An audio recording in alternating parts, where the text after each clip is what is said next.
अस्सलाम वालेकुम नाज़रीन, मैं हूं डॉक्टर सैयद चौधरी। आज हम जिस मौजू पर बात करने जा रहे हैं वो है डायबिटीज़। डायबिटीज़ के बारे में कुछ बेसिक कॉन्सेप्ट्स हैं जो मैं आपको बताऊंगा, ताकि हमें कुछ बेसिक चीज़ें पता होनी चाहिए डायबिटीज़ के बारे में कि शुगर की असल हकीकत क्या है, कि होती क्या है शुगर। ठीक है, सिर्फ हम लोगों को ये पता है कि भाई शुगर बढ़ गई है तो ये शुगर है, भाई क्यों बढ़ गई है, अंदर हमारी बॉडी में क्या चल रहा है। तो बस शुगर को समझने के लिए हमारे जिस्म में दो ऑर्गन है, दो ऐसे अज़ा हैं जिनको समझने की ज़रूरत है। एक हमारे पास है पेंक्रियाज और एक हमारे पास है लीवर। अब ये जो लीवर है ना, ये हमारे पास यहाँ इस साइड पे, राइट साइड पे यहाँ पे पड़ा है। ठीक है, और जो पेंक्रियाज है जिसे हम लबलबा कहते हैं, ये हमारा जो स्टमक है ना, यहाँ पर स्टमक की बैक साइड पे पड़ा है। ठीक है, अब ये जो पेंक्रियाज है इसका बड़ा रोल है शुगर के लिए, क्योंकि अब देखें शुगर में हमारे पास जो मेन हार्मोन है ना, ये इंसुलिन, इसका बहुत ज़्यादा रोल है। सारी गेम ही इस इंसुलिन की है। ठीक है, अब हमारे पास क्या होता है कि जब भी हम कोई मीठी चीज़ खाते हैं, ठीक है, हमने मीठी चीज़ खाई, वो हमारे स्टमक में गई, स्टमक से वो हजम हुई, हजम होके बाद उसने हमारे पास ग्लूकोज हमारे ब्लड में भेज दिए, हजम करके ग्लूकोज कहाँ आ गया, हमारे ब्लड के अंदर। ठीक है, अब ये ग्लूकोज हमारे ब्लड के अंदर जा रहा है। अब इस ग्लूकोज को हम उस वक्त तक इस्तेमाल नहीं कर सकते जब तक हमारे पास इंसुलिन नहीं होगी। ठीक है, ये अगर हमारे पास इंसुलिन नहीं है तो ये ग्लूकोज ऐसे ही हमारे खून में घूमता रहेगा, घूमता रहेगा, घूमता रहेगा। इस ग्लूकोज को इस्तेमाल करने के लिए हमें इंसुलिन की जरूरत है। ठीक है, और इंसुलिन कहाँ से आएगी, इंसुलिन यहाँ से आएगी, ये है हमारा लबलबा जिसे हम पेंक्रियाज कहते हैं। पेंक्रियाज में काफ़ी सारे सेल होते हैं, लेकिन उसमें एक खास किस्म है बीटा सेल, वहाँ से निकलती है इंसुलिन। ठीक है, अब इंसुलिन क्या करती है, ये यहाँ से जाएगी, ब्लड से ग्लूकोज उठाएगी और ये बाहर निकाल देगी। ये हमारे ब्लड से ग्लूकोज को उठा के बाहर निकालेगी, ताकि हमारे बॉडी के सेल ग्लूकोज को इस्तेमाल कर सके।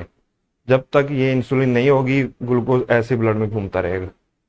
ठीक है, अब डायबिटीज के पेशेंट में क्या होता है, यही होता है, ये इंसुलिन की कमी हो जाती है। जब इंसुलिन कम होगी तो ये ग्लूकोज ऐसे ही ब्लड में घूमता फिरेगा। जैसे हम जब आप सैंपल लेते हैं ग्लूकोज का चेक करने के लिए, हम ब्लड का सैंपल लेते हैं, ब्लड का सैंपल लेंगे, उसमें ग्लूकोज बढ़ी हुई होगी, क्योंकि जो हमने खाया ग्लूकोज वो ब्लड में गई है, ब्लड से वो बाहर निकल ही नहीं सकी, हमारी बॉडी उसको इस्तेमाल ही नहीं कर सकी, क्योंकि इंसुलिन नहीं थी हमारे पास। हमने कुछ खाया, ग्लूकोज हमारी बॉडी में गया, हमने रोटी खाई, सेब खाया, शुगर खाई, कोल्ड ड्रिंक पी, बर्गर खाया, कुछ भी खाया, ग्लूकोज हमारी बॉडी में गया। ग्लूकोज हमारी बॉडी में गया, उसने स्टिमुलेट किया insulin, beta cell of pancreas, ये लबलबे के बीटा सेल को स्टिमुलेट किया, यहाँ से इंसुलिन निकली, इंसुलिन ब्लड में गई, ब्लड से उसने ग्लूकोज को उठा के बाहर निकाला, ताकि हमारी बॉडी ग्लूकोज को इस्तेमाल कर सके, हमारी बॉडी के सेल ग्लूकोज को as a energy, as a fuel use कर सके। ठीक है, अब इसके अलावा भी इंसुलिन के कुछ काम है। ठीक है, अब वो समझते हैं। अब देख, ये इंसुलिन ने एक तो हमारे पास ग्लूकोज को बाहर निकाला ताकि हमारी बॉडी उसको एनर्जी के तौर पे यूज कर सके। ठीक है, दूसरा क्या है, अगर हम देखें, अब हमें ज़रूरत है 110 मिलीग्राम पर डेसीलीटर की।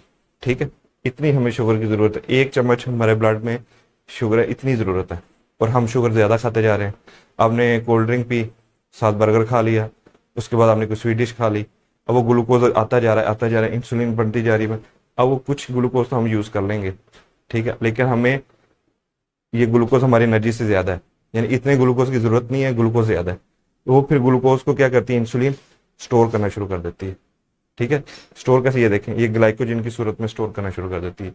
ये हमारे जिगर में स्टोर करती है, लीवर में स्टोर करती है, मुख्तलिफ जगह पे मसल में स्टोर होता है। ठीक है, और ज़्यादा ग्लूकोज खा लिया है, ताकि स्टोर हो रहा है, इससे भी ज़्यादा खाते जाएंगे तो फिर वो फैट की शक्ल में हमारी जिस्म में स्टोर होना शुरू हो जाएगा।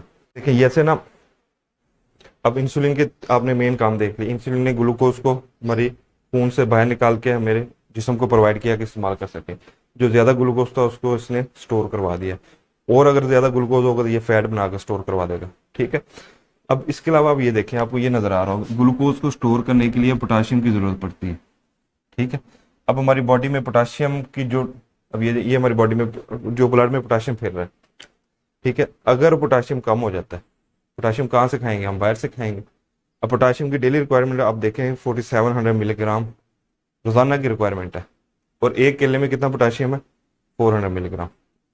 मतलब आप देखें कि 4700 को मीट करने के लिए आपको कितने केले खाने पड़ेंगे। इतने तो हम नहीं खा सकते, इतने खाएंगे तो हम बहुत ज़्यादा एनर्जी यूज़ करेंगे, बहुत ज़्यादा फैटी होना स्टार्ट हो जाएंगे। इसके लिए इसकी बजाय अगर हम यूज़ करते हैं वेजिटेबल्स, अगर आपने पोटाशियम की रिक्वायरमेंट्स को पूरा करना है तो आपको कम से कम रोजाना 7 कप ऑफ वेजिटेबल्स खाने पड़ेंगे। अगर आप 7 कप ऑफ वेजिटेबल खाते हैं तो आपकी पोटाशियम की रिक्वायरमेंट पूरी हो जाएगी रोजाना। आप रॉ वेजिटेबल खा सकते हैं, वैसे खा सकते हैं, बॉयल करके खा सकते हैं, ठीक है। अच्छा, अब देखिए अगर पोटाशियम हमारी बॉडी में कम होता है तो फिर क्या होता है।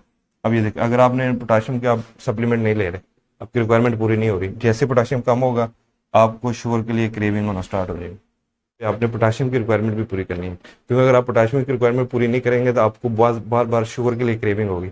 आपने अक्सर देखा होगा जो डायबिटीज़ के पेशेंट है ना, उनको मीठा खाने का ज़्यादा दिल करता है, ठीक है, उनको क्रेविंग होती है शुगर की। जिगर जो है बिटवीन मील्स हमारे एनर्जी के लेवल को, हमारे शुगर के लेवल को कंट्रोल करता है।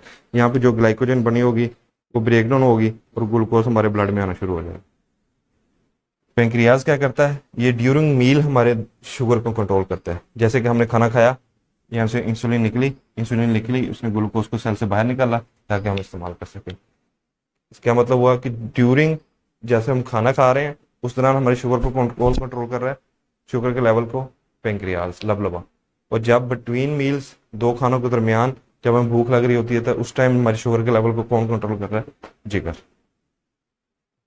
आई होप कि आपको थोड़ी बहुत बेसिक अंडरस्टैंडिंग हुई होगी इससे कि हमारे जिस्म में चल क्या रहता है, कि डायबिटीज़ कैसे होती है। बाकी मजीद इसके बारे में काफ़ी सारी डिटेल्स हैं, नेक्स्ट वीडियो में इंशाल्लाह डिस्कस करेंगे। शुक्रिया।